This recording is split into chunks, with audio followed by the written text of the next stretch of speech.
Comment ça va? Long time no see. Donc, on va continuer, refaire le numéro 4 et le numéro 5. Donc, pour le numéro 4, on avait ce cercle ici. Moi, je le vois à l'envers, mais Madame Carpenter m'a dit que vous le voyez normalement. Et l'élève a dit que dans ce cercle-là, X est égal à Y. Mais c'est une erreur. Donc, là, il faut savoir pourquoi est-ce que c'est une erreur. Parce que dans ce cas ici, ça ressemble beaucoup à ce qu'on aurait vu dans le numéro 3, c'est-à-dire qu'on aurait un angle de 180 degrés et la moitié de 180, c'est à 90 et ça va des deux côtés. Mais ici, ce n'est pas 180 degrés, c'est 170 degrés. Donc, contrairement au numéro 3, dans ce cas ici, on a un arc mineur parce qu'il y a un arc qui va être plus petit que l'autre. Dans ce cas ici, ça va être l'arc juste là parce que celui-là a un angle de 170 degrés. Donc ici, ça devrait être un petit peu plus petit. Ici, si on considère qu'un cercle, le tour au complet est 360 degrés, on peut actuellement savoir c'est quoi cet angle-là. Donc, ça va être 190 degrés. Là, maintenant, on va actuellement calculer c'est quoi mon X et c'est quoi mon Y. Et il ne faut pas oublier qu'il faut toujours regarder l'arc mineur. C'est ça qui est important ici. Donc, pour trouver mon X, avec la règle que mon angle inscrit est la moitié de l'angle au centre, ci qui est sous-tendu par le même arc mineur. Donc, il faut juste regarder, OK, c'est quoi la moitié de 170 degrés? Donc, l'angle de X va être égal à 170 degrés divisé par 2. Donc, dans ce cas-là, l'angle de X va être égal à 85 degrés. OK, on va trouver le X. Là, maintenant, pour le Y, il va falloir aller un petit peu plus loin parce que dans ce cas-là, on ne peut pas reprendre l'angle de 170 degrés parce qu'il faut regarder c'est quel angle qui est sous-tendu par l'arc mineur. Dans ce cas ici, l'angle au centre ici et l'angle inscrit ne seront pas partagés par le 170, ils sont partagés par le 190. Donc, le Y va être la moitié de 190. Donc, dans ce cas ici, qu'est-ce qu'on va faire? Ça va être tout simplement 190 degrés divisé par 2. Donc, mon angle Y va actuellement être 95 degrés. Donc, si ça marche pour ça, on va aller au prochain. Là, lui ici, là, ça, là, c'est un doozy. Okay? Il peut être difficile si que vous ne regardez pas toutes vos propriétés des angles. Dans ce cas ici, il faut en trouver un en premier et après, on va devenir un peu plus une trouver libre. Donc, moi, en regardant ça, je vais vous dire que c'est vraiment facile d'être comme, où est-ce qu'on commence? Est-ce qu'on commence par le premier ou la Pas nécessairement. Des fois, ça va être plus facile de commencer par un autre. Donc, dans ce cas-ci, je vais regarder. Donc, je peux voir ici que j'ai un diamètre. OK? Donc, si j'ai un diamètre, je sais que cet angle-là, c'est 180 degrés. Est-ce que ça va être utile? Peut-être. Peut-être pas. Je vais mettre plus d'informations que j'ai utilisées. Si je ne l'utilise pas, whatever. Si je l'utilise, c'est utile. Donc, ça ici, c'est 180 degrés. Ensuite, l'autre information que j'ai, c'est les deux angles ici, donc les deux angles centres. Donc, le 60 degrés, ce n'est pas juste ici, c'est tout là, de là jusqu'à ici. Donc, si tout ça ici, c'est 60 degrés, là, on peut être comme, OK, ben, qu'est-ce que ça me donne? C'est quoi le but? Regardez ici, il y a un angle de 180 degrés.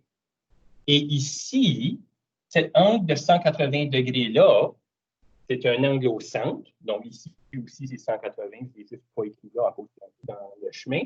Bien, l'angle ici, c'est un angle inscrit par le même l'arc qui va de D à B ici. Donc, dans ce cas-là, cet angle-là au complet n'a pas le choix d'être.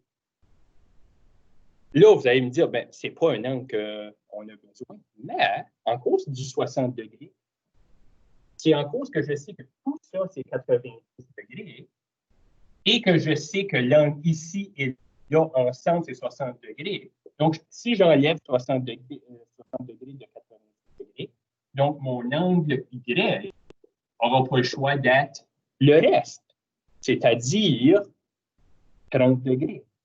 Hasard, on a trouvé notre premier angle, on a trouvé notre Y. Là, maintenant, qu'est-ce qu'on peut faire de plus dans ce cas-là? Là, on peut regarder, on peut aller dans plusieurs directions. L'ordre dans lequel vous trouvez n'est pas si important que ça. Tant que vous les trouvez tous. Donc, là, on peut regarder l'angle Z. OK, là, comment on peut trouver l'angle Z? Bien, je sais déjà qu'ici, qu'est-ce que j'ai? C'est un triangle qui va de là jusqu'à là. Là, est-ce que c'est une information importante? Dans ce cas ici, oui, parce que si on regarde de A jusqu'au centre et de B jusqu'au centre, bien, ça va du côté jusqu'au centre. C'est quoi ça? C'est le rayon. Donc, ici et là, c'est tous les deux des rayons. Et c'est un cercle parfait. Donc, les rayons doivent être égaux. Donc, si ça, c'est égal à ça, bien, on a un triangle isoscale. Donc, dans un triangle isoscale, on a toujours deux côtés égaux, mais on a aussi deux angles égaux. Donc, si mon Y est 30 degrés, bien, mon Z n'a pas le choix d'être aussi la même degré. Donc, dans ce cas ici, Y est égal à Z, j'ai mal écrit mon Z, qui est égal à 30 degrés. Hey, on a trouvé une deuxième. All right. Donc, avec ça. Là, il nous reste deux angles à trouver. Et il nous reste le W. Là, à cette heure, là, il va vraiment falloir regarder nos arcs. OK? On a parlé un peu des arcs quand on parlait du diamètre, mais là, ceux-ci ont un différent arc qui est sous-entendu. Là, vous allez peut-être me demander, ben, c'est quel arc qui sous-tendrait le W? Mais dans ce cas ici, le W est sous-tendu par l'arc mineur DA. Parce qu'on peut voir, si on prend le W et qu'on suit, on peut voir qu'il va à D et on peut voir qu'il va à A. Là, maintenant que je sais que c'est sous-tendu par DA, je vais essayer de voir, est-ce qu'il y a un autre angle inscrit qui est sous-tendu par la même chose? Donc, dans ce cas ici, si on regarde DA, il y a deux autres lignes qui font un angle, de D jusqu'à B et A jusqu'à B. Et on peut voir ici que Z est sous-tendu par le même arc mineur. Et là, si on regarde nos règles, on sait que les angles inscrits par le même arc sont les mêmes. Donc, si DA, si comme DBA et D, celui-là, je me rappelle, c'est C, j'avais oublié d'écrire, et DCA sont le même arc. Ça veut dire que les angles W et l'angle Z devraient être égales. Donc, W est égal à Z. Ça veut aussi dire que puisque Z est égal à 30, W est égal à 30 degrés. All right. Là, maintenant, il en reste juste un. Il nous reste seulement l'angle X. Mais là, on va continuer avec la logique qu'on vient tout juste de faire avec l'angle W et Z et l'angle X.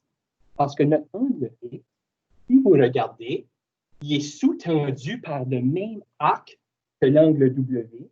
Il est sous-tendu par le même arc que le Z. Toutefois, ça, c'est pas un angle. C'est un angle au centre. Donc, c'est quoi la règle de l'angle d'un angle au centre et d'un angle au centre qui sont sous-tendus par le même arc? Bien, c'est semblable un peu avec les angles inscrits qui sont pareils, mais sauf cela, c'est le double. On a vu que dans ce cas ici, notre angle X devrait être le double de notre angle Z ou notre angle W. Et on sait que c'est bon. Donc, notre angle X va être 2 fois 30 degrés.